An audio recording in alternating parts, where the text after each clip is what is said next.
John Ronald Reuel-Tolkien зохиолыг бичсэн Sir Arthur Conan Stephen King-ийн зохиол хараас ч юу ч болж чаддаггүй. Тамд очиж өдгөрөө өдрийг гэсэн чичээд зөвхөн өдрийн хоёрын зөвхөн зочисхийн сэрлээ. Ганагийн сүгт тавтай морил.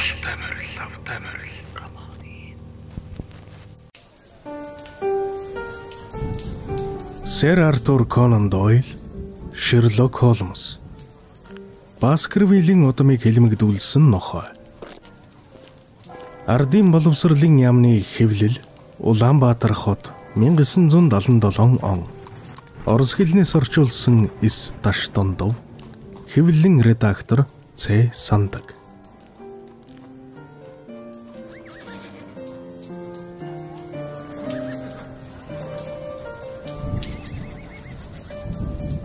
Нэгдүгээр бүлэг Sherlock Holmes хой.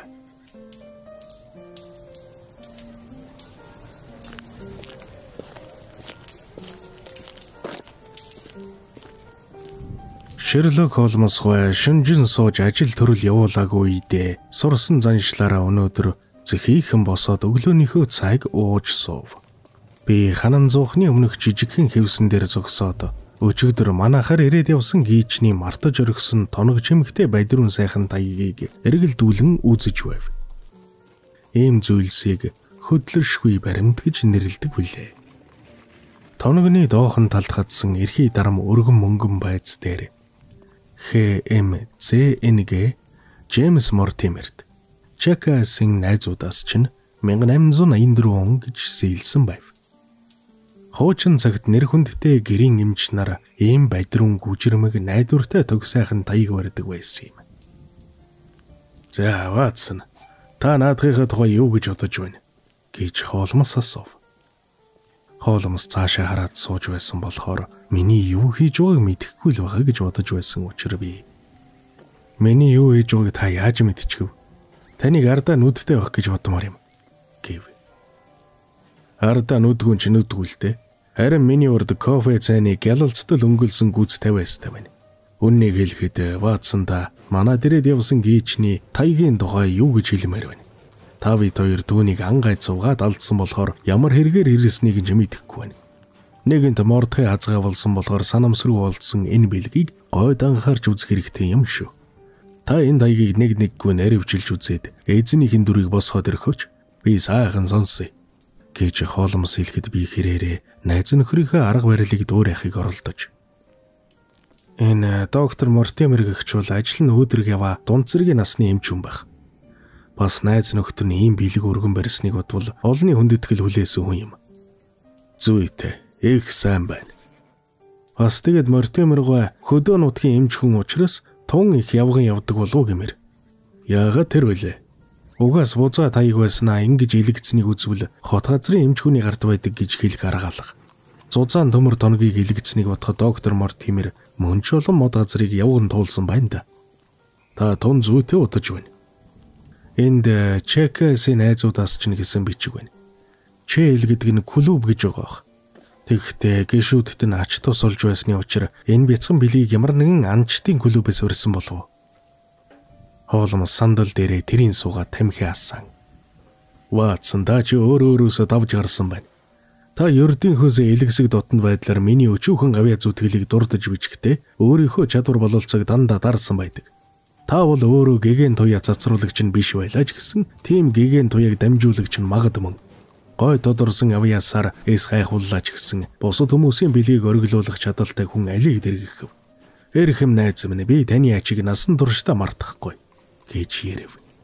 Намайг ажилдаг арга барилыг нь бишрэн түүнийг нийтийн хүртэл болгохоор хичээх бүр Sherlock Holmes хайхрамжгүй ханддаг явдал миний урам зориг нэг биш удаа мохож байсан учраас Холмсын амнаас инхүү үнэлэн хэлсэн үгийг анхудаа сонссондоо сэтгэл үнэхээр баясав. Бас би өөрөө Холмсын арга барилыг эзэмшснээр барахгүй жинхэнэ ажил дээр хэрэглэж найз нөхрөөсөө магтаалын үг дуулсандаа багархаж байлаа. Холмс өнөөх таягийг надаас авч хэсэг зур эргэцүүлэн үзэж байснаа. Ямар нэг зүйлийг сонирхсон бололтой татаж байсан тамхиа тавьчихад цонхруу дөхөж өчн томруулдаг шил авч дахин үзэж гарлаа. Тэгээд сурсан заншлаараа бүйдингийн нэг болонд сууж. За ёстой бүү мэдтээ. Ер нь ганц нэг сонирхолтой юм энд байх шиг байна. Энэ л бидний оюун дүгнэлтийн үндэс болж өгөндөө. Гэхдээ би хэнэггүй байдлаар би ямар нэгэн ноцтой зүйл орхиогүй баха гэж асуув. Эш Ватсон минь, таны хийсэн дүгнэлтийн ихэнх нь буруу байна. Ер нь таныг миний ажил төрөлд урам зориг оруулдаг гэж хэлснийг нийн үгүй ярихад таны алдаж эндүрсэн зүйл чинь заримдаа зөв замаар ороход минь тус нэмэр болдгоо гэсэн үг гэж ойлгох нь зүйтэй байна. Харин энэ удаад та тийм сүрхий төөрөөгүй байна. Эмч хотод ажилддаг гэдэг нь магадгүй нэ. Явган их явдаг нь ч бас үнэн байна. Тэгвэл миний хэлдэг зөв шүү дээ. Жохом энэ талаар бол зөв байна. Тэгэл гүйцэн биш үү? Үгүй дээ, үгүй эрхэн Ватсон минь. Дуусах яагаад ч хүн. Жишээлхэд иймэрхүү бэлгийн зүйлийг анчны хүлүү байсвш, харин ямар нэгэн совилийн газараас өгсөн байх нь илүү нийцтэй юм.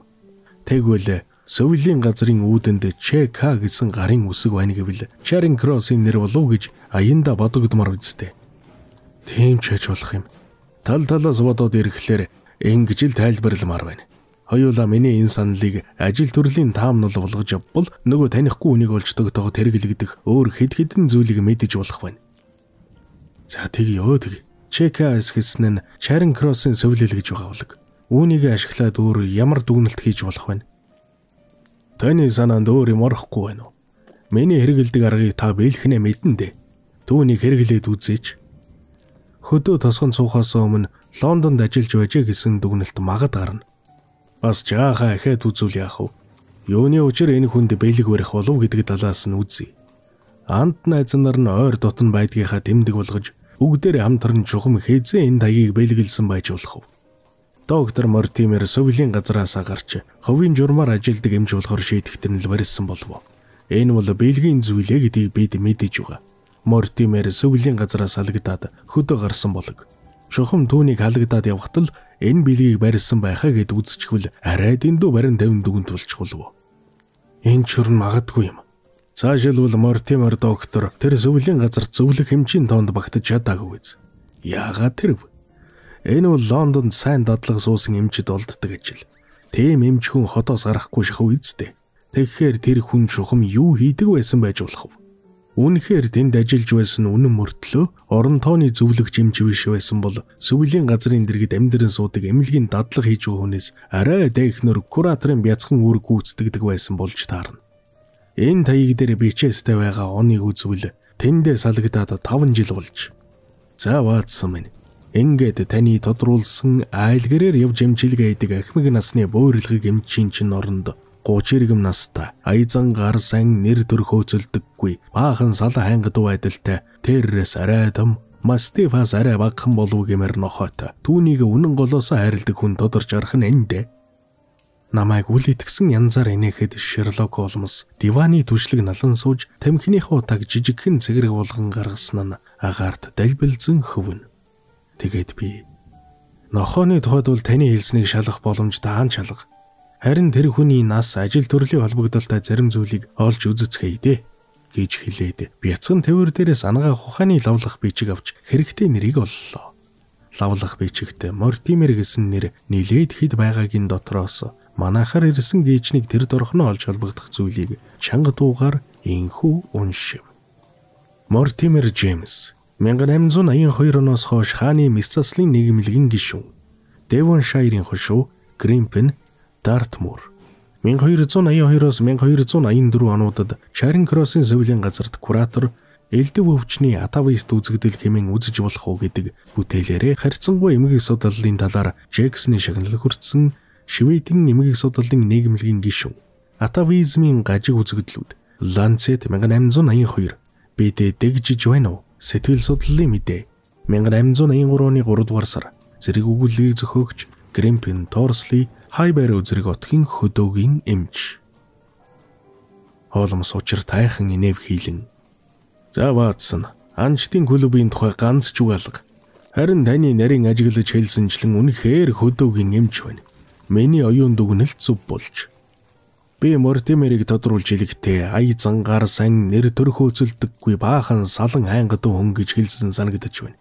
Аязан сайтай улсуудад л үдэлтийн бэлэг барьдаг. Нэр төр огт хөөцөлдөггүй хүмүүс л Лондоныхоо ажлыг хөдөөгөр өөрчилдөг. айлын зочны өрөөнд цаг гаруй хүлээчгээд танилцах хуудасаа үлдээхийн оронд таяга мартаад явдаг чинь ганцхан ангадуу салан улсын зам байдгийг би туршилгаараа мэддэг болсон юм да. Гэхдээ би нохооны талаар гэж асуувал эзнийхээ эмийг 100-га дагаж явдаг сургуультай нохоотой. Энэ хүнд таягийг гол дундаас нь чанга гихч 100-гаад явдаг учраас шүдний ормоор гарсан энэ илхэн байна. Шүднийх нь хоорондын зайгаар авч үзэхэд тэрэр гэхэд арай өргөн, мастив гэхэд дэндүү нарийн амтай байна. Ерөн тэгээд өөш тэгэлгүй яах вэ? Боржуур үстэй Испаниэл нохоо вэ штэ. Холмос ингэж ярих та тасалгаан дотор алхалж явснаа цонхны дэргэд очиж зогсов. Ярианыхаа сүүлчийн үгсийг үнэхээр итгэл төгсөлгөт нь би арга буюу Холмос руу харж "Эрхэм найз минь, та үнийг яагаад лав мэдсэн юм шиг ярьж байгаа юм блэ?" гэж асуув. "Яах юу ах вэ? Манай үүдэнд нохоо нарагдаж байна. Тэр шүү. Ээз нь хонх дарлаа. Ваатсан та бити гараараа. Та хоёр чинь ижил мэрэгжлийн улс болохоор таны хэрэг гих гарна. За эцэгтэй цагч боллоо шүү Ваатсан. Шатаар ирж яваа хөлийн чимээг сонсов та. Энэ чимээ та бидний амьдралд ороод ирлээ. Сайн муу юу болохыг ёстой бүү мэд. Шинжлэх ухааны мөрөхөөс нь доктор Джеймс Мортимер эрүүлж Шерлок Холмсоор яах гэ юм бол? Ороороо. Өчигдөр бидний эзгүй дээрээ явсан гийчнийг ёстой л нэг хөдөөгийн эмч байгаа даа гэж бодож байлаа. Гэтэл доктор Мортимер бол нүдний шилний алтан хүрээний цаанаг ялалзан харагдах ойрхон суусан хонин бор нүдний хооронд амьтны хошуу шиг шонхон гарсан урт хамартай маш өндөр бөгөөд туранхай төрөх байдалтай хүн болохыг үзэж би аргагүй гайхав. Тэрвэр мэрэгжилдээ тааруулан хувцас өмссөн боловч хуучирч болсон цамц уранхаа өмд өмссөн нэрх биш хайнгадуу байдлыг илчлэн. Энэ нас залуу хэрн нуруу бөхтөр болсон байх бөгөөд найрсаг байдлаар биднийг ажиглан хүзүү сунгаж харна. Сайх зочин орж ирэнгүүтээ Холмсын барьж байсан даягийг ширтэн харж баяр хөөр болон дуу тавьж гар сарвайн. Ямар азтай хэрэггүй. Усан онгоцны газар танаа хоёрын алин дэргснөө ердөө санахгүй байсан юм. Ийм эдээ үгүй хийчүүлж бүр сүрхэн дэрдээ. Тэгвэл ёстой яалтгүй болох нь тэр гэж шүүрс алдав. Бэлэг дэрсэн биз гэж Холмос асуув. Тийм ээ. Чарн Краусын сувлийн газараас өгсөн үү? Тийм. Тентхийн найз нар хормын өдөр бэлгэлсэн юм. Холмос толгоос ихсрэн ингэж хэлв. Яа, мөн базаахгүй хэрэг байна да. Доктор Мортимер нүдэ нэвчин. Базаахгүй нь юу вэ? гэж лавлав. Бидний сэтгэн дүгнсэн ажлын явцыг л алдуулсан базаахгүй байна. Тэгээд хормын бэлгэн бидтэй. Тийм ээ. Би ихнэр авч зөвлөг жимжуулах гордлогоо хүртэл орхиод тэр сувлийн газараас гарсан юм. Өөрийн гисэн орон байшинтай болох хэрэгтэй байлоо. Би хоёр тэм хин дүрээгүй байж. За одоо Джеймс Мортимер доктор та. Хүү хаанаас та? Надад докторийн зэрэг байхгүй.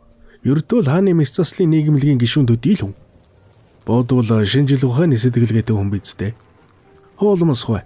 Би бол шинжлэх ухаантай бага шиг холбоотой л хүн. Нэг үгээр хэлэхэд таны мэдхүн зах хязгааргүй 70 хөвөнд тун цуглуулж байдаг хүн дээ. Би Шерлок Холмос хөөтэй уулзраад байгаа болохоос биш. Үгүй ээ, доктор Ватсон энэ байна. Танилцсан минь надад тун таатай байна. Таны нэрийг голдуу найзын тэн нэртэй холбонд дуудцаадаг билээ. Шерлок Холмос хөө та над гой тэрэг болоод байна. Би таныг ийм урт тавтар гавалтай хөмсгний ясна ингэж хөөгцсөн гэж өрдөө бодоогүй. Таны зулааны заацыг ганц удаа дараад үзчихэж болох уу? Таны гавлаас авсан хэвийг антропологийн ямар ч музей тавиачаад жинхэнэ гавлын яс олж тавьтал чимэг болж байх нь магад. Би таны гавлд үнэхээр атаархмаар байна. Худлаа цусардж байгаа юм биш шүү. Шерлок Холмос зочныг олбогтой сандалд суулгаж. Та бид хоёр өөрсдийнхөө ажлыг үнэхээр сонирхдаг улс шиг байна. Долоовор хуруугч харвал ороосон тамхи татах дуртай хүн бололтой. Нэрлэх хэрэггүй та тамхи тат гэж хэлв. Доктор Мортимер халааснасаа тамхи цаас гаргаж тун сурмгоо оров. Хуруу нэлэмгүй салгалан ягалах хорхой шавжийн тэмтрүүл шиг чадамг өгөөд хурдан гихч хөдлөн. Холмос хэдийгээр үг дуугүй суухловч гийчний үе ширвэн харсаар байхыг бодоход тэр хүнийг ихэд сонирхсон нь илэрхий. Ингэж хэсэг сууснаа. Та миний гавлыг нэгтлэн шинжлэх гэж өчигдөр өнөөдөр манайхаар зочлон ирээгүй болов уу гэж би бодож байна. гэж хэлв. Үгүй ханаас та Холмос хой минь. Үнэн дээр ийм завшаан тохиолдсон азтай хэрэг. Гэвч энэ тухай би ирсэн биш л дээ. Гэтэл онц ноцтой гой тажиргалтай нэгэн зүйл зорилт гівгэнт надад тулгарлаа. Би таныг Европ төвдийн 2 дугаар зэргийн мэрэгжилтэн гэж үздэг хэвд. Тийм би. 1 дугаар зэрэгт нь хэн гихч ордыг сонирхож болгосон болов гэж Холмс огцомхон асуув. Шинжлэх ухааны талаас нь дүгэн сэтгэдэг хүмүүс Бертиллионы бүтээлүүдийг илүү хүндэлдэг юм. Та түүнтэйгээ тэгээд уулзахгүй яагав. Шинжлэх ухааны талаас нь дүгэн сэтгэдэг тухай би ярьсан. Харин жинхэнэ практик ажиллагааны хувьд бол тантай энэ зэрэг зөвхөн байхгүй. Үүнийг бүхний тэрэ зөвшөөрө хүлээдэг юм. Би арай дэндүү нуугүй ярьчихаагүй байгаа. Бараг үгүй дээ. Энхэ доктор Мортимер та миний тусламжийг хүсэн зорж ирсэн хэрэг явдлаа өөр тийшээ хайлж гаралгүйгээр одоох ярьж игэл хамгийн зүйтэй болов уу гэж бодож байна.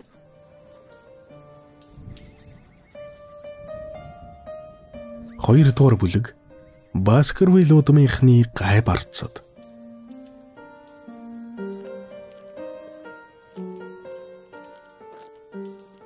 Миний халаасанд нэг хуучин гар бичвэл байгаам гэж доктор Мортимер хэлв. Таныг орж ирэнгүүт би түүнийг ажигласан л та. Тун дээр цагийн манускрипт шүү. Хуурамч манускрипт биш бол 18 дугаар зууны их үеих байх. Та яагаад түүнийг мэддэг вүлээ?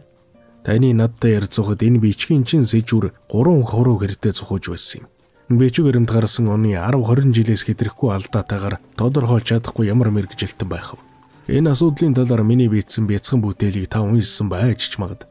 Би таны манускриптыг 1730 онд гарсан болов гэж бодож байна да.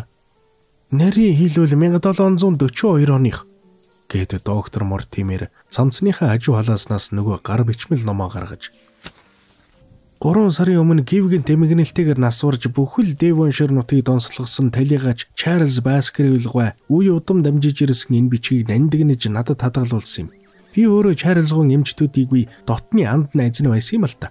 Тэр бол их хэрэг мэдэлтэй ухаан сарвал альва ажил хэрэгт махруу хүнсэн. Бид хоёрын хэм маань худал ам ярьдаг болсон биш. Тийм хэрнээ энэ бичгийг тун сүрхийн юмд дууддаг байлаа. Тэгээ төв төвлөнгөн оноолтоо бэлдэн бэлцээр тэр ёсоор эцэс уулсан юм гэж ярьлаа. Холмс гар сунган сар байж нөгөөх манускрипт гар бичээсийг авч өвдөг дээрээ тавин дэлгэлээ. Ватсон та дэ үсгийг яаж бичснийг нь хараа. Энэ бичиг бичсэн үеийг тогтооход над хэрэг болсон онцлогуудын нэг нь чухамдаа энэ юм. Би Холмсын мөрөн дээгүүр өнгийж хагас угсан баларсан бичгтээ өнгөлдөж шаралсан хуудсуудыг харлаа. Хуудасны дээд талд Баскервилл Холл, доод талд нь арзгар том доогоор 1742 гэж бичсэн байв. Энэ чи ямар нэгэн тэмдэглэлийн бичиг байх та. Тийм ээ, Баскервиллийн удмыг дамжиж ирсэн нэгэн домгийн бичиг юм.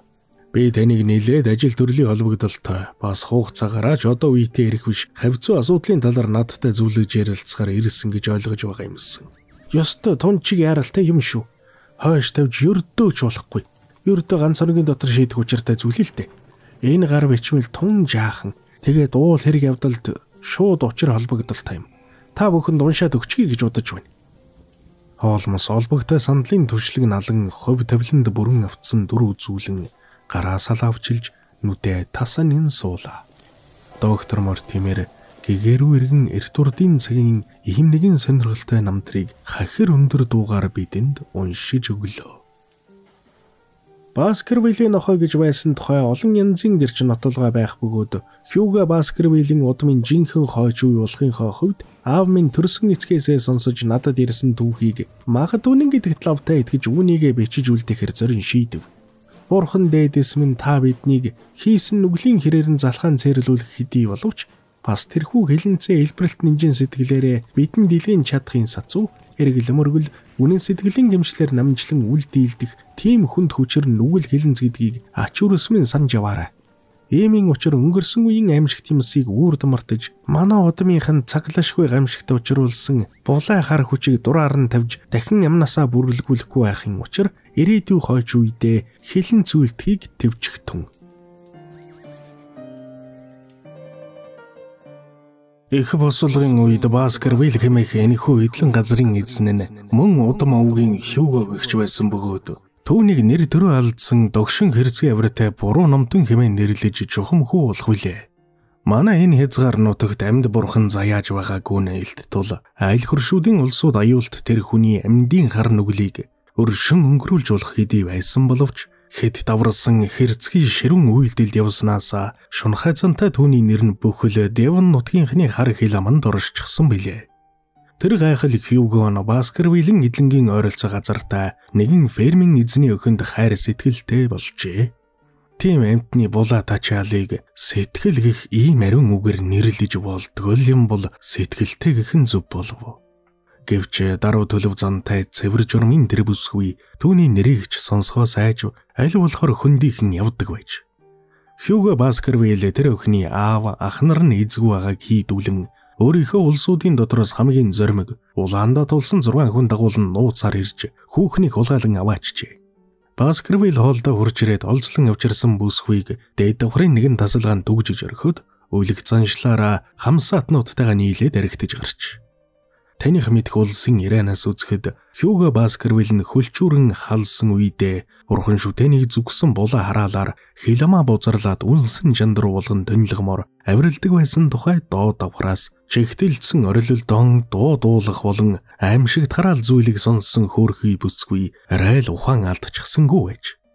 Эцсийн бүлэгт айж баламгдсан бүсгүй хамгийн авхаалт самбаатай зоримог эрх хүн шантаран буцах тийм зүйлд санаа шийдэж цонхны мөгдөр гарч байшингийн урд талын ханыг бүрхэж сүлдсэн орон говсөр дүүжгэнэн газар бууж Баскервилlen эдлэнгээс 5-6 мод газар байгаа аавынхаа гэрэг зөрн намаг дундуур гүйж гарчээ. Хьюго жаахан аазан жугаатад зож дойрхиж олзны хүүхэндээ идэх уух юм оруулж өг. Бас ч магадгүй илүү элдэг болсон юм санаархан хурж очсон чинь өнөөх нь алга болсон байж.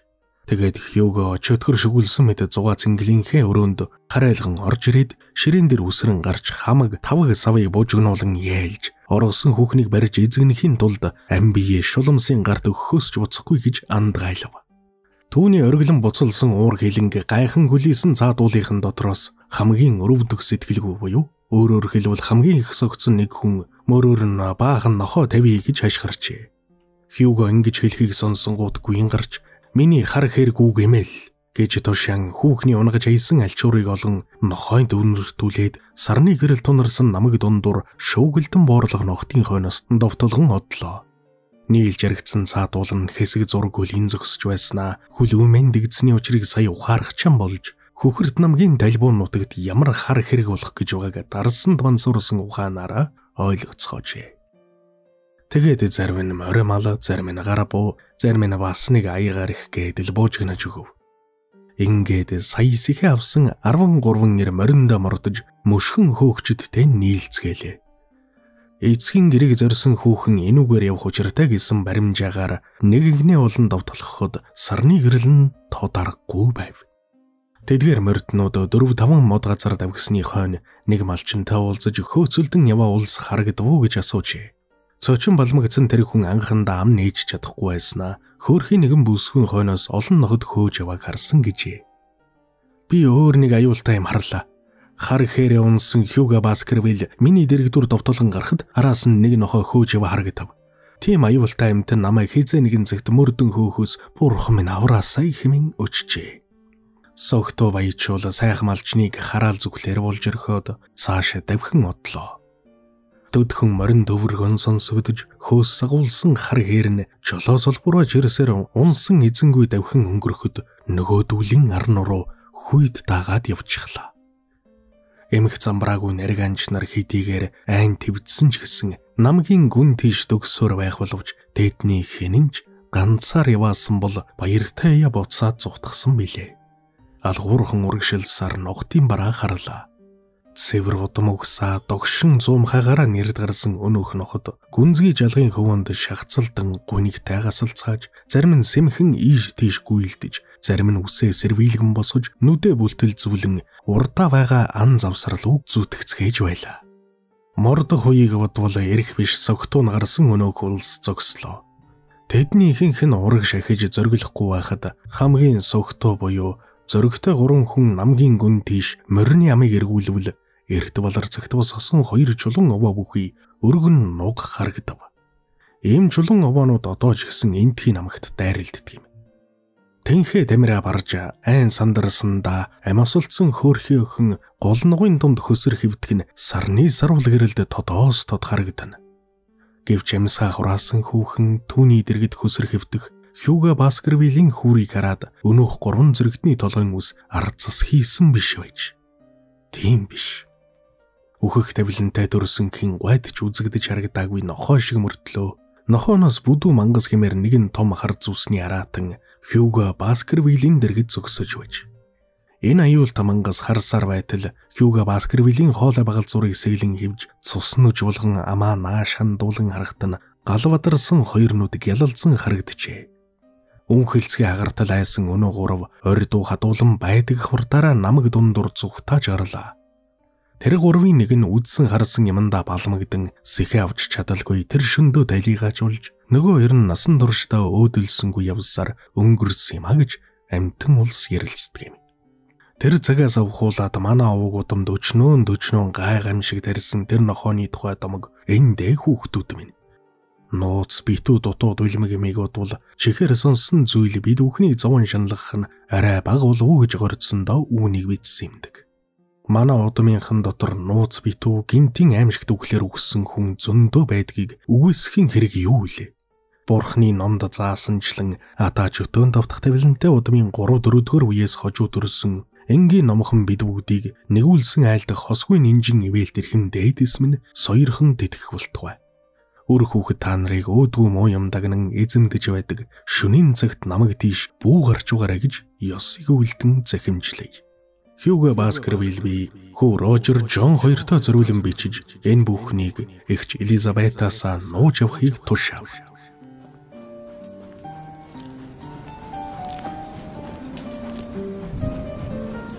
Илүү болон сонирхолтой хууч яриа болон бусад контентуудыг үзхийг хүсвэл Ганагийн сүгийг subscribe хийж хажууд нь байгаа хонхыг дарж идэвхжүүлснээр бичлэг орох бүрд танд цаг алдалгүй notification-ээр мэдэгдэл очих болно. Баярлалаа.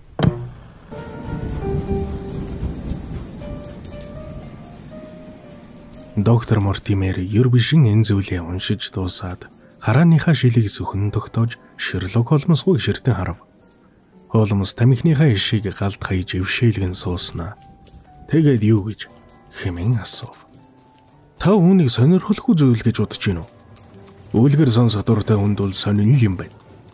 Доктор Мортимер халааснасаа 4 нуглан эвгсэн сонин гаргаж ирлээ. За тэгвэл одоо та нарт бүр одоо үеийн нэг зүйлийг танилцуулъя. Devonshire-ийн мэдээ сонины энэ оны 6 дугаар сарын 14-ний дугаар энэ байна. Үүнээс цөөхөн хоногийн өмнө Чарльз Баскервилл нас барсантай холбогдуулан тогтоосон баримсэлтийн товчтой айл нь энд нийтлэгдсэн юм гэв. Найз нөхөр маань ураг шахин дөхөж анхаарал тавин суухад доктор Мортимер нүднийхээ шилийг засаж инхүү уншив. Мөдхөн болох гэж байгаа сонгуульд либерал намаас нэр дэвших төлөвтэй байсан Сэр Чарльз Баскервилл зуурдаар нас барсан явдал бүх дунд Devonshire нутгийнханд ноцтой үнцэтэйг дэлтрүүллээ. Чарльзгаа ойрмогхон ирж нутгийн Баскервилл хоолд сууршсан хэдий боловч ажил төрлийн талаар уулзсан учирч байсан хэн бүхний хайр хүндэтгэлийг аятай сайхан төлөв төрөх харамгүй өгөөмөр сэтгэлээрээ хүлээж амжсан байлаа. Дамын панзар хөрөнгөжсөн баячул ноёрхож байгаа одоо цагт сайн сайхан цагийг туулж өнгөрүүлсэн эртний овгийн хооч үе болсон энэ хүн өөрийн гараар улсан хөрөн агуурсаа эдлэн газрынхаа эрт урдын зурж явахыг сэргээ мандуулахад зарцуулж байгааг харахад сэтгэлд тааламжтай. Чарльзгаа өмнөд Африкт ашиг уулзаатай ажилласныг хэн хүнгүй мэдхүүлээ. Зол заяаны ам буруу харах болтол зогсгоо мэддэггүй зарим хүмүүсийг бодвол эрүүл саруул ухаантай энэ хүн олзолбороо борлуулж яваад англи орондоо буузгаа бэнчинтэй эргэж ирсэн юм. Чарльзгаа Баскервилл хоолд дөнгөж урчнанхан сууршин суусан боловч эдлэн газраа өөрчлөн төгчүүлэхээр төлөвлөсөн зүйл нь газар бүр төгөн таржээ. Чарльзгаа насан эцэс болсноор энэ бүх ажил тасалдлаа. Үр хүүхэд заяагаагүй энэ хүн амьдахуй цагтаа нутаг усны улсад хайр хишиг үртэхийг нэг биш удаа зорж байсны гадна түүний зуурдаар насан эцэс уулсан явдлыг гүнээ гашуудан эмгэн ховын учир шалтгаантай хүнч зөндөө байгаа юм. Чарльзгаа сайн үйлсд зориулан нутаг усандаа болон бүх хошууны хэмжээгээр өгөөмөр өргөн хандив удаа дараа уруулж байсныг туссаны хуудасаар олон та мэдээлсэн бий. Чарльз Баскервилл насаг эцэс уулсан тухай явуулсан мөрдөн байцаалт нь хэрэг явдлын бүх нэрийн учрыг бүрэн дүүрэн олж тогтоож хараахан чадаагүй боловч энэ нутгийн сүсгэтэн хүмүүсийн ухаан санаагаар зохиогдсон хов живийг намдаан дарж чадлаа. Энэ хүн ердийн шалтгаанаар бий барсан хэмээн сэжиглэх ямар ч үндэс бидэнд талга. Билвсэн болоо хоцорсон Чарльзгаа хачин сон зантай хүн. Чарльзгаа хэдийгээр хөрөнгө агуурс ихтэй ч гэсэн гоц даруй янзаар амьдэрдэг. Баскервиль Холлын бүхэл зардснаар гэвэл Берримор хэмээх нэг гэрийн Эрэм 2 билээ. Тэгээд нөхөр нь зарцын үргийг эхнэр нь гэр зуурын ажлыг эрхлэнэ. 2 Берримор түүнчлэн талигаачин ойр дотны улсаас гаргасан мэдүүлгээс үзвэл сүүлийн үед Чарльзгаа эрүүл мэндийн байдал мэдэгдэхгүй дороотож ирснийг тэмдэглэсэн байна. Энэ улсын ирснээр талигаач зүрхний архаг өвчнөд нэрвэгдэж царай зүс нь өнгө алдаж бухимдахын хамт амьсгаа их давхацдаг болжээ. Талигаачийн бие эмч дотны найз доктор Джеймс Мортимер энэ байдлыг үнэн болохыг мэдүүлгээрээ давхар нотолсон байна. Бодит байдлыг үзэхэд хэрэг явдал төдий ээдрээтэй биш юм. Чарльз Баскервиль-га унтахынхаа өмнө Баскервилийн алдар цууд улаан модургасан замаар зугаалдаг заншилтай байж. Энэ гормон хизээч алгасдаггүй байсныг 2 Берримор мэдүүлжээ. Маргааш нь Лондон орхуулсан тул аян замын юм хүмээ төхөөрч бэлтгэж 6 дугаар сарын 4-нд Берримор тушаагаад үдшин сорсон заншлаараа зугаалахаар гарч янжуур татан явжээ. Ингээд гэртээ эргэж ирсэнгүй байна. Шүн дундын алдад хооллын хаалга онгорхоо байхыг Берримор үзээд сэтгэл түгшин дэвдэж эзний ирэхээр дэнлүү харин гарчээ. Тэр өдөр чиглэг нойтон байсан учраас Чарльзгийн мөр содон харагдаж байж. Энэ цэцэрлэгийн гол дунд багцаанд хүлэрт намаг тийш гадаг шавдаг явган хаалга бий. Зарим зүйлэр бодож үзэхэд Чарльзгаа явган хаалганы дэргэд хэд минут зогсож угаад цаашаа явжээ гэж таамагламаар. Замын шовтрох үзүүрийн тэнд түүнийг хүүр хэвтэж байжээ. Энд нэгэн зүйлийн учир олдоогүй байна. Чарльзгаа явган хаалганаас холдонгууд үлми дээрээ явсан юм уу? Мөрн шалуур болсон байсныг Берримор зан дурджээ. Яг энэ үед модтой замын ойролцоо намаг дундуур явсан Мерфи гэдэг морины панцчин циган хүн хаширга чимээ сонссон боловч өөрийг согтуу байсан учраас чухам хаан дуу гарсныг мэдсэнгүй өнгөрч. Чарльзгаан биед ямар нэгэн хүчин давтагдсан шинж тэмдэг алга. Харин талигаачийн нүүр царай танигдахгүй болтлоо өөрчлөгдсөн учраас доктор Джеймс Мортимер хүртэл өөрийнхөө дотны найз эмчилж совилдог хүний анхандаа танихгүй байсныг эмнэлгийн магадлал нь тэмдэглэсэн байна. Гэвч зүрхний ажиллагаа уналтанд орж багтран үхэхэд эм үзэгдэл зөндөө тохиолддог ажээ. Энэ байдал задлан шинжилгээ хийхэд зүрхний өвчин даамжран газар авсан байсан нотлогдов. Ийхүү явуулсан мөрдөн байцаалд эмнэлгийн шинжилгээний тодорхойлолтуудад тулгуурлан зуурдаар генет насварсан тухай дүгнэлт хийсэн нь Чарльзгаан үе залгамжлах хүнийг Баскервиль Холлд нутагшин сууж иймэрхүү эмгэнэлтэйгэр зүйл дуусгад хүрсэн түрүүчийн хүний багтам сайхан ажлын эхэлтүүдийг үргэлжлүүлэн явуулахад нь дөхмөнтэй болгож өгөх буйцаа. Чарльзгаан насварсантаа уйлдан хошуу даяар амдамжин тарсан элдэв цуу яриаг мөрдөн байцаагчин ажил хэрэгж нарийн дүгнэлтүүд эцэс болгоогүйсэн бол Баскервиль Холлд эзэн олдох нь бэрхтээ болгосон билээ. Чарльзгаан ойр төрлийн хүн гэвэл талигаачийн дүүгийн хүү мистер Хенри Баскервиль байгаа юм гэж уул самтан ярилцсан. Хэрвээ амьд хүнд байгаа бол шүү дээ. Бидний гарт байгаа мэдээгээр үзэхэд тэр залуу хүү Америкт аж төрж байгаа юм. Түүнийг сурвалжлан ирж их хэмжээний өв залгамжлан авахулсныг мэдэгдэх талаар арга хэмжээ авч байна. Гэж дуусгаад доктор Мортимер сонин авхиж халаасандаа хийгээд. Чарльз Баскервиль-гийн асуурсан тухай мэдээлсэн зүйл эндээ хоолмосгой гэж өгүүлв. Хоолмос өгүүлрүүн. Та зарим талаар үнэхээр сонирхол татмаар хэрэг явдалтай танилцуулсан тань их баярлалаа. Би үүний чин тухай тэр үед нь олж унссан хэрнэ хамлам туслах гэж хичин Ромд байдаг католик сүмийн тэргүүний ордноос алгуулсан нарийн сэлбэртэй үнэт чулуун гоёл чимэглэлийн хэрэгтэй зууралдчихад Англид гарсан хэд хэдэн сонирхмар хэргийг өнгөрөөчихсөн юм. Чарльзгаан эцэс уулсан тухай мэдээлсэн зүйл ердүүл энэ үү? Тийм ээ ноён Холмос. Тэгвэл хэвлэлд нийтлэгдээгүй баримтсэлтүүдийг танилцуулж өгнө үү дээ?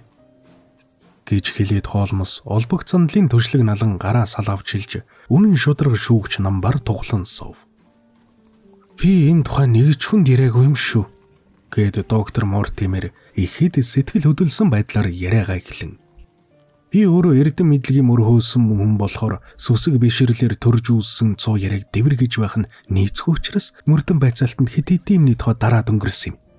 Угаасаа базаахгүй нэр цуутай болсон Баскервиль Холлын тухай улам давруулах нь түүнийг эзэгнэх эзэнгүй болгож болох юм. Энэ сонинд их зөв бийдсэн байна гэж би хөвдө бодож байна. Хичнээн нуугүй ярьлаа ч гэсэн нэмэр болгон өнгөрсөн болохоор жаалзуугаа ямиг ярихыг байя гэж бодсон юм. Тэрийг харин танд нуугүй ярий та. Хүлэрт намайг бол хүн амтэн цөөтэй учраа ойр хавьд айл өршөөх нь аль болохоор байн уулзаж учирч байхыг бодоцгоох юм. Би Чарльзгаатай их хамт байдаг байсан. Ер нь манай тэр хавьда Левтер Холцуудаг Франклин дугай бас байгаль судлагч Степлтон гой хоёроос өөр эрдэн боловсралтай хүн гээд байх юм байхгүй. Чарльзгаа баахан зожигдуу байх дуртай хүн. Түүний өвчин эмгийг бид хоёрыг ойр тулж бидний хүсэл сонирхол таарч нийлдэг байсан нь энэ ойр дотн байдлыг уламж баатуух болгосон юм. Чарльзгаа Өмнөд Африкаас эрдэм шинжилгээний үндсэнтэй материал авч ирсэний дотор Бүшмэн болоод Готингот хоёрын харьцангуй анатомийн тухай хоёулаа ном нийлэн хэлэлцэж олон үчиг таатаа сайхан өнгөрүүлсэн улстай бид хоёр. Сүүлдээ Чарльзгаа оюун санааны их бодлого шоролд орсон нь сар өдөр өнгөрөх тусам илэрхий болсоор байлаа. Чарльзгаа бол сая таны сонссон домогт айхавтар итгэчгээд эдлэн газараараа зугаалж явгатаж өнөөх намг руу зүглэж зүрхэлдэггүй болсон юм. Танд бол огт утга агуулгагүй юм шиг санагдаж байж болно. Харин Чарльзгаа бол өөрийнхөө овог удмыг аюултай занал зүгэлд автагдсан гэж лав итгэдэг байлаа. Үнэн дээр ч өрх гэрийн амьдралын зарим нэгэн жишээнүүдэд нь том базаахгүй зүйлс байсан юм. Тэр хүний санаа бодол ямар нэгэн хий үзэгдэлд үргэлж шаналж өвчтөд эргэж явахдаа илд байж юм ажгүй. Нохоо хуцах чимээ сонсвоо гэл надаас шалгаадаг байсан. Нохоо хуцах тухай надаас байн асуухтаа твдэж сандраал хоолон зинграт ирдэгсэн. Энэ эмигнэлт хэрэг явдал болохоос 20 хоногийн урд нэг оройхон Баскервилл холд очсноо. Түнгөт саяны юм шиг тодхон санаж байна. Чарльзгаа байшингийнхаа гадаа зогсож байсан.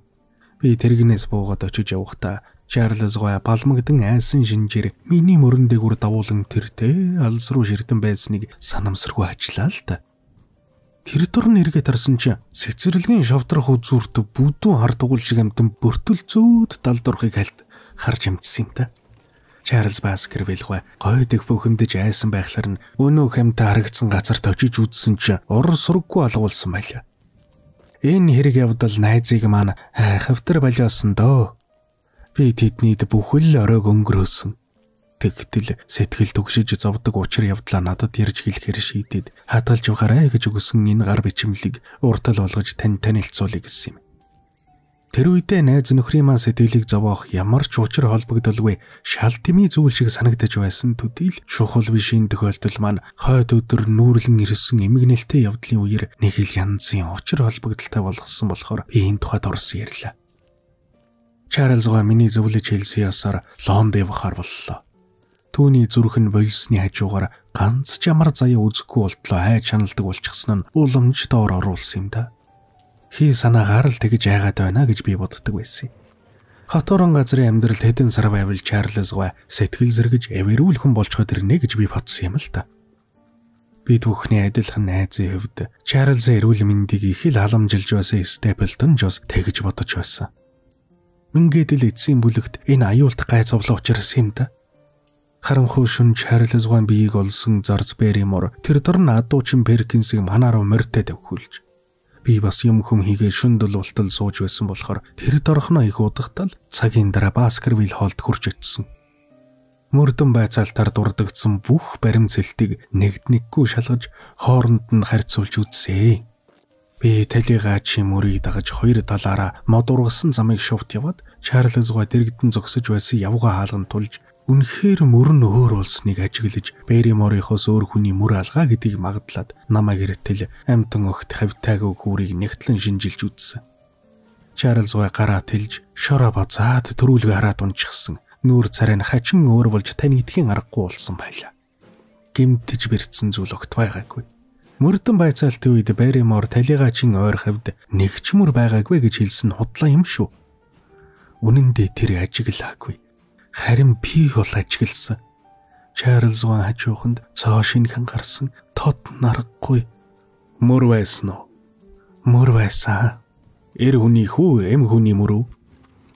Доктор Мортимер бид хоёрыг нэг л учиртайхан харж бараг шивнэг шахан намхан дуугаар хоолмос гой минь асар бүдүү нохооны мөр байсан гэж хэлэв.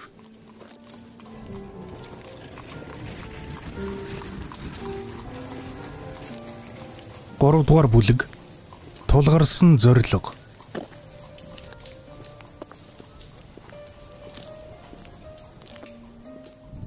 Доктор Мортимерийг ингэж хэлэхэд миний нуруу руу хүй төргөөд явчихлаа.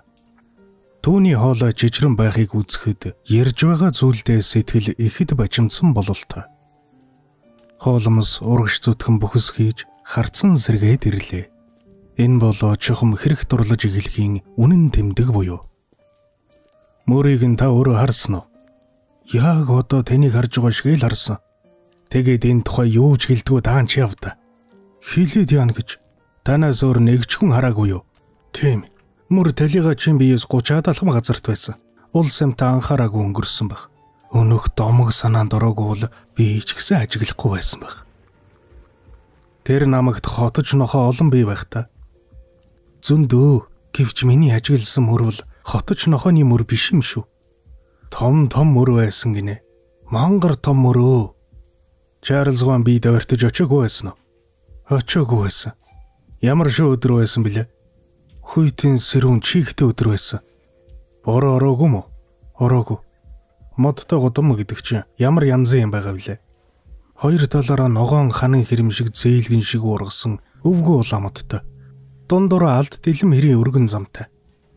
Бодсоо хоёрын хооронд ямар нэг юм бий юу? Би хоёр талаар нь алд гэрэний өргөн ширэг бий. Тэнд чинь нэг явга хаалга бий гэсэн баха. Тийм ээ. Тэр хаалгаар намаг руу гардаг. Намаг руу гардаг өөр гарц бий юу? Байхгүй. Тэгэхээр улаан мод ургасан зэзэрлэг рүү нэг бол байшингаас гараад шууд орчихж болох. Нэг бол намаг руу гардаг явга хаалгаар дамжаад орчихж болох юм шивтэй. Өөр бас нэг орох газар бий. Цаа талын үзүрт байдаг амар цуух газараар дамжаад бас болно. Чарльз Гой тэнд хүрсэн байсан уу? Хүрээгүй. Тэндээс 50-аад алхам газарт унсан байсан. Доктор Мортимер та маш чухал ийм нэг асуултанд хариулж өгөөч. Таны ажиллаж харсан мөрнүүд ногоон дээр биш зам дээр байсан биз дээ. Ногоон дээр гарсан мөр бараг харагддаггүй шүү дээ. Тэгэхдээ явга хаалганы талд байсан уу? Тийм ээ. Явга хаалганы хажууханд замын яг ирмэг орчин байсан. Үнэхээр сонирхолтой хэрэг юм да. Бас нэг асуулт байна. Явга хаалга хаалттай байсан биз? Хаалттайгаар барах уу? Бүр цоожтой байсан юм чи. Явган хаалга чинь хэр өндөр вүлээ? Бараг алд шахан бах. Тэгэхээр давчхаж болох юм шив. Бололгүй яах вэ? Явга хаалганы яг дэргэд ямар нэг юм байв уу? Үгүй дээ. Онцсон юм байгаагүй. Мөн тоогүй яа. Тэнд олигтой үзээгүй хэрэггүй. Би өөрөө үзсэн юу ч байгаагүй. Тэгээд юу ч алга байлаа гэж юу? Тэнд ялгаж харах аргагүй байсан. Чарльз Гой явга хаалганы дэргэд 5-6 минут зогссон баг. Яагаад тэгж бодож байна? Янжуурын үнс нь 2 дахийг унсан байна лээ. Зүйтэй. Ийм туслагж байхад юу алцах вэ дээ? Тийм ээ Ватсон. За өнөө мөр яалаа. Хамаг хайргыг Чарльз Гой мөр чирлсэн байсан. Өөр юм олж ажиглаагүй. Хоолмос 2 өвдгөө алгадан шүүрс алдаж. Иш би тэнд байсан ч болоосаа. Энэ ерөө сон сонирхолтой хэрэг болж таарлаа. Эрдэм шинжилгээний буур суурьтай судалгаа хийх өгөөмөр их боломж энд байна. Хайрга чулуу хөрс бол маш их зүйлийг хэлж өгөх тийм хуудас ном гэсэн үг. Одоо борооны усан дурагдаад юмд сониуч ферми эзэдийн уланд гიშгэлгдээд өнгөрсөн. Доктор Мортимер та даанч явда. Та сүрхийн нүгэл хураачдээ. Хоолмосгүй. Тэгтэр өрөөл энэ бүх баримтсэлтийг нийтийн өртөл болох байсан. Би ингийг хүсээгүй гэдгээ танд ирсэн. Ийм ч учраас таныг дуудаж чаддаггүй бас тэгээ дүүнээс одоо та юун тэнэгэлзээд байгаа юм? Хамгийн их туршлагатай, хамгийн нэвт шув тардаг мөрдөгч бармааргүй. Тийм юм байна штэ. Энэ хэргийг Юрвишин хүчин зүйлтэй холбоотой гэж хэлэх гээ юу та? Би тэгж яриаггүй. Яриаггүй ч гэсэн бодож байна уу? Хоолмосгүй. Энэ гай зовлон гарснаас хойш аливаа жирийн юмтай холбоо үзэх аргагүй. Баримтавын хэд хэдэн зүйлийг уул самт надад ярьж байсан л та. Жишээлбэл ямар? Чарльз Гой гэмигнэлтэйгээр эцэс болохоос бүр түрүү шинжлэх ухаанд мэдэгдэж байсан ямар ч юмтантай төсөөгөө мөртлөө өнөх Баскервиллийн шуламтай төрөх байдлаараа яг таарах тийм амьтаа намайг дотор явж байгааг олж харсан хүмүүс байгаа юм. Тэр бол гэрэлгээгээ татуулсан санаанд багтаа гарахгүй аимшигт том амьтан гэж харсан хүн болго хэлдэг. Түүнийг үзсэн 3 хүнээс би асууж лавлсан.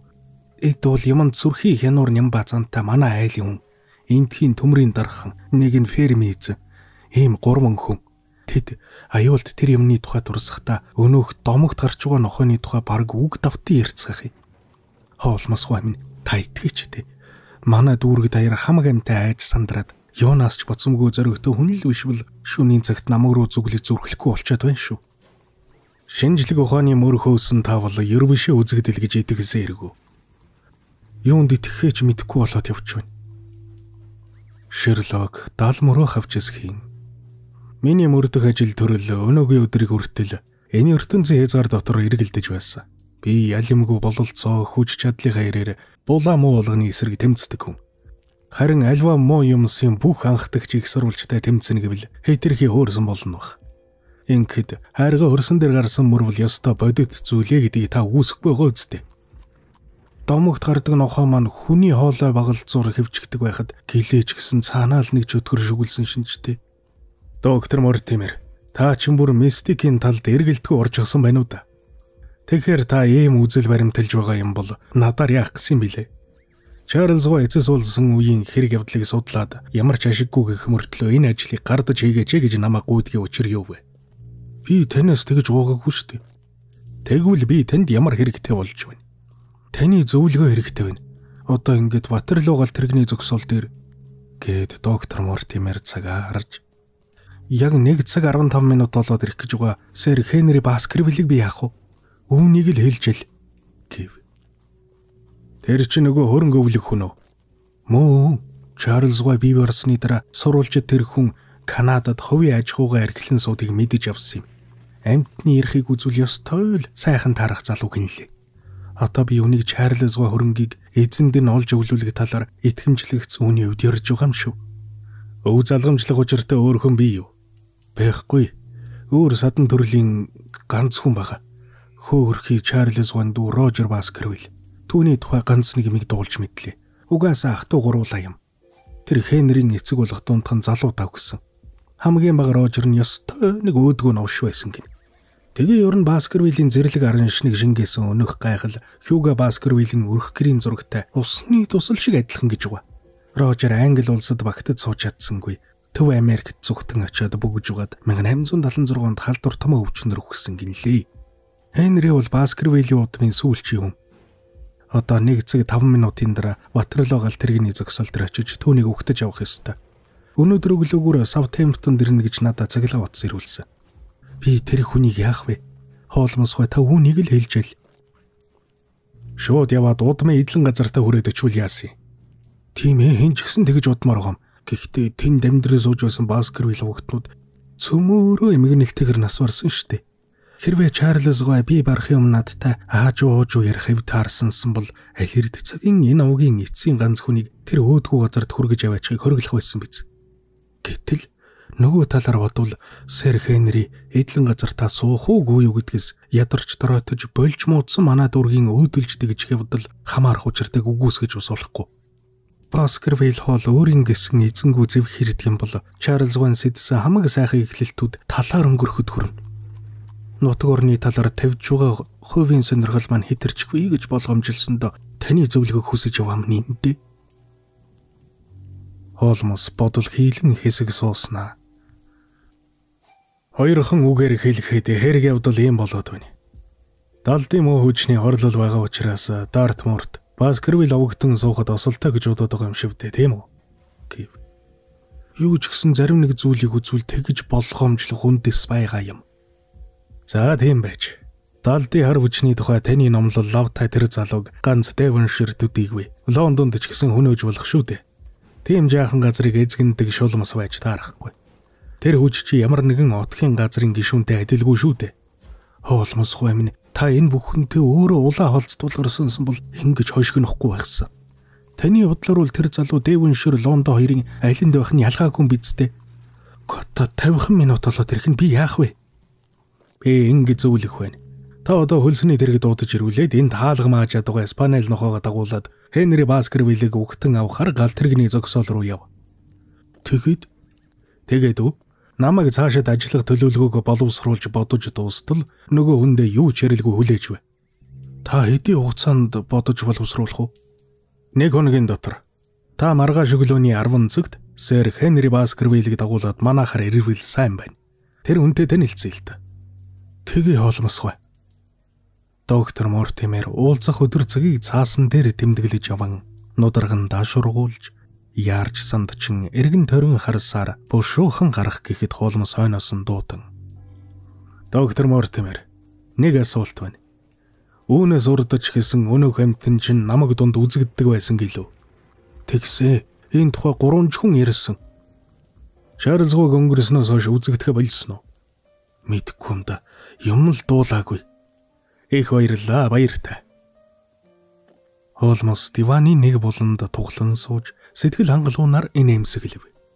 Өөрийн нь чадварыг шалгасан гэмт хэрэгтээ тулгарх болгондоо тэрээр ингэж инээдэг хүн.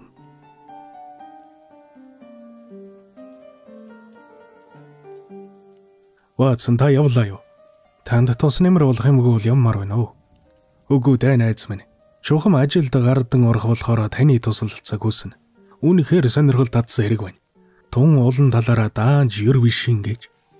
Та Брендлихний хажуугаар өнгөрөхдөө 1 фунт хамгийн хатуу тамхи наашаа явуулчих гэж хэлчихээрэй.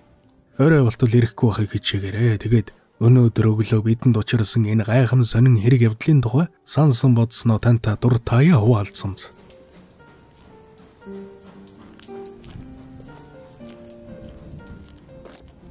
Холмос найз маань тухайн хэрэг явдлын бүх жижиг задаргааг дэнслэн үзэж, хойноос нь дараалуулан хэдэн онол боловсруулад тэднийг хооронд нь харьцуулан жишиж үзэхэд ямар мэдээсэлт нь хамгийн гол чухал, ямар мэдээсэлтийг хэрэгсэхгүй оргичгож болохыг тунгаан шийдэх оюун санааны нүсэр эрч хүч шаардсан ажил хийж байгаа үед 6 сараа 50 байх шиг хэрэгтэй юм түүндэггүй үлээ. Тийм ч учраас би бүхэл өдрийн турш клубд сууж угаад дөнгөж оройн 9 цагийн алдад Бейкер стритэд буцаж ирлээ. Хурж ирээд зочдын өрөөний үүдийг нээсэн чинь дэнлүүний дөнгөн данган бүртгийж харагдах болтол битүү утаа манан болсон байхад төмөр харсан болов уу гэж сэрдхэн цочив. Гэтэл энэ нь гал төмрийн утаа биш, харин хямд төсөр үнэтэй хамгийн хатуу тамхины гашуун үнэр хамар цоргиж хоолоо хорсгов. Холмсыг хөшиг татсан утааны цаана олбогт сандалд тавлан сууж явахыг арай гэж олж харлаа. Холмс гэрийн нөмрөгийг илдэргэлж хар утагтай шавар гаансаа барьсан суух бөгөөд ойр хаваар нь баахан хуулиастай цааснууд хэвтгэн харагдана. Ватсан та салхин цөхүүлж хаяа. Хаанаас та энэ хорын утлаханд ч үхэх гэж байна. Таны хэлдэг зөв. Жаахан утаа болсон байх шүү. Юу энэ жаахан байх вэ дээ? Амьсгалах харгалга. Тэгвэл сонхооно гэж та чи өдөр турш клуб сууж байгаа дэрээ юу? Холмс минь та чи ер нь хаашаа хүн бэ? Тийм биз дээ. Тийм л дээ. Тэгтээ та чи Холмс миний алмаарн байхыг харж тажигнтал инээд алтан. Ватсан та гайхмаар гинэн цагаан хүн шүү. Өчүүхэн чадвар мэдлэгээ тань дээр туршиж чалгахад хичнээн таатай байдгийг мэддэг ч болоосоо Ватсан минь. Бороотой хүүтэ өдөр гадаг шагарч өдөржин алга болоод орой болоход ганцч шавар шавхаагүй цэвэр цэмцгэр чигээрээ хүрээд ирсэн байна. Цилиндр малгай гутал энтер чи яг хэвээрээ ялалзаж байна. Тэгэхээр нэг газар суугаад өнжсөн байж таарна. Энд онцолсон ойр дотны хүмүүс байхгүй хүн чи хаан цаг өнгөрөөсөн байж таарах уу? Үүнээс л хаа байсан чи хартал илэрхий биш гэж юу? Үнэхээр л хартал илэрхий юм. Энэ дэлхий чинь хартал ил юмар пиг дүүрэн байдаг боловч улс амьтан тэр болгоныг ажиглдаггүй юм. Та намайг хаана байсан гэж бодож байна? Бас л өдөржин суугаа биз. Гүтээ би Девоншир орж амьдсан. Санаа бодлороо үздэй. Хэлээд яахав. Хэдий уйтарт ажигсан би маань өдөржин энэ олбогд сандал дээр суугаад 2 том гүц кофе цай ууж тоо томшгүй их тамхи татлаа. Таныг гарангуут Дартмурын намгийн зургийг Стэнфордоос авчруулад санаагаараа бүтэн өдөр түүгээр тэнэлээ. Би одоо тэр нутгийг гүйцэд мэддэг болсон гэж найдаж суун. Том масштабтай зураг. Гэт Холмс газрын зургийн нэг хэсгийг тэнэлгэж өвдөг дээр нь тавиад. Бидний сонирхож байгаа хэсэг эндээ. Яг Голден Баскервилл хоол байдгийм. Гэв. Эргэн тойрон ой модтой юм уу? Яг үнэн. Улаан модод зам энэ зураг дээр гараагүй байна. Баруун гар талд намгийн харалдаа байгаа бах. Энэ хэсэг барилга байшин бол бидний түнш доктор Мортимерийн байдаг Гримпен тосхон. Эндээс үзэхэд хаашаа 10 мод газар торон сууц тун ховор байгаа биз. Докторын дурсаж байсан Левтер хоол энэ байна. Энэ үхэнд байгаль судлаач Степлтоны байшин байгаа бах. Би түүний нэрийг зөвл тогтоосон байгаа та. За энд чулуун шун өмхийн намаг гэсэн 2 ферм бий. Тэр хоёроос өртөө хэрэг зайд Принстууны цөллөгийн гяндан байгаа. Энэ цэгүүд тэднийг төрөөд амьдралын шинж тэмдэггүй уйтгарт намайг цэлийж байгаа хэрэг. Өнөө хэмгэнэлт явдал гарсан. Бас бидний тусламжтайгаар дахиад ч тийм явдал гарчуулах газар маань эндээ. Аргагүй зэрлэгдэг газар байна. Хэрэглэх газараа гой тааруулж явсан юм байна. Тэр шулмас ч биетэй бодиттой хүний ажил явдалд худгалдах гэсэн юм бол та ч гэсэн энэ бүх зүйлийг далдын хүчнэх гэж бодох болов юу? Шулмсын гар болгочод махцуусаар биелэлээ олсон байж болохгүй гэж юу? Бид эхлээд 2 асуудал шийдэх хэрэгтэй. Нэгдүгээрт энэ нь гэмт хэрэгтэн мөн үү биш үү? Хоёрт гэмт хэргийн мөн чанар чухам юунд байна? Түүнийг яаж хэрэгжүүлв? Хэрв доктор Мортимерийн хэлдэг таамаглал үнэн байгаад бид бүгдээрээ байгалийн хуулиас гадуур хүчний зүйлтэй тулгараад байгаа бол зэвсгээ ураахаас үр замгүй. Гэвч ингэж тайвширхын оронд бүх таамналыг туйлд нь хүртэл шалгах хэрэгтэй. За цонхоо аачихтав. Хачим. Тамхины утааны бөөгнөрөл нь оюун санааны төвлөрөлд нэмэр болдог юм шиг байна. Мөдхөн юм бодож сэтгэх үедээ авдар дотор ордог болно байх төө бийч. За та энэ хэргийн талаар юм бодож амжив. Үүний чи өдөржингөө л бодлоо. За тэгээ ямар дүгнэлтээ ивдэ. Тун ээдрээтэй баян юм. Түүнээ тун онцлог өвөр мөц юм шүү. Даангүй зарим жижиг зүйл нь өөр чаачин. Жишээлхэд тэр хүний мөрний байдал төрөх яагаад өөр болсон байв? Үүнийг та юу гэж бодож байна? Зарим газар үлмий дээрээ явсан байна гэж доктор Мортимер ярьж байсан шүү дээ. Тэр ч мөрдлөг явуулж байхад ямар нэгэн тэнэг этгээдийн амнаас гарсан үе давтаж хэлсэн хэрэг. Модон дундуур үлмий дээрээ явах хэрэг юу ах вүлээ дээ. Тэгвэл учир нь юундаа байна? Тэр хүн гүйсэн байхгүй юу ваатсан минь. Байдаг хурдан гаргаж ам зулбаж яваан тэр. Хамаа намаагүй гүйж яваа зүрхэн тэссэнгүй явууд дундаа унж өгсөн байна. Ам зулбаж гинэ. Юунаас тэр вүлээ? Харин үүндэл учир байна. Бүх учир энд байна. Уг нь байдлыг үзэхэд Чарльз Гой гүйж зүгтахаас өмнө ухаан алдтлаа айсан бололтой. Ингэж бодох ямар үндэс вэ? Түүнийг ухаан алдтал айлгасан юм намгийн зүгээс төхөж ирсэн болж байна. Гэрэл үг ам биш, харин цаашаа зүгтдаг чинь ухаан тавьсан хүний л ажил. Үнэхээр ч тэгтлээ айсан байх. Чарльз Гой ам аварч туслаач гэж хашгирч байсан гэж цэгээ мэдүүлэг өгсөн байгаа. Тэгсээр нь туслалцаа авах бараг найдваргүй тийшээ гүйсэн байх юм. Таавар болон хоцрох бас нэгэн зүйл байгаа. Чарльз Гой тэр үдэш ямар хүнийг хүлээж байв? Яагаад гэртээ уулзаж болдоггүй заавал гадаа явж байв? Ямар нэг хүнийг хүлээж байсан бахаа гэж та бодож байна уу? Та бодоод үзэлтэй. Нас дээр гарч бие тэнхэн болсон оройдоо салхинд гарч зугаалдаг байсныг гайх юм алга. Харин тэр өдөр бол чигтэй хүйтэн сэрүүн өдөр байсан. Янжуурын үн сунгаасан байхыг ажиглаж харсан доктор Мортимерийн хэлж байгаагаар явган хаалганы идэргэд 5-10 минут шаал дэмий зогсдгийн хэрэг юу ах вүлээ. Ингэхэд доктор Мортимер ч тун ажигч гярхаа хүн шүү. Чарльз Гой ч орой болгон салхинд гардаг байсан хүн шүү дээ. Тэгээд орой болгон явган хаалганы идэргэд зогсдог байсан уу? Үгүй л бах та. Харин Чарльз Гой намгаас аль болохоор зайдаг байхыг хичээдэг байсан тухай баримт байна. Тэр шүн хэн нэг хүнийг хүлээж байснаас гарцаагүй. Бас ч маргааш нь Лондон орох гэж төлөвлөж байсан таарад байгаа. Ватсон минь ингээд ялимгүй жижиг баримтууд нийлээд л байна. За ингээд доктор Мортимер, сэр Хенри Баскервилл хоёр маргааш манахаар ирэхдээ эргэцүүлэн бодох шин юм дуулгана байхаа гэж найдаад энэ хэргийн тухай элдвийг бодохоо хойш тавья. Та тэр хийлийг надад аваад өгнө үү гэж хэлв.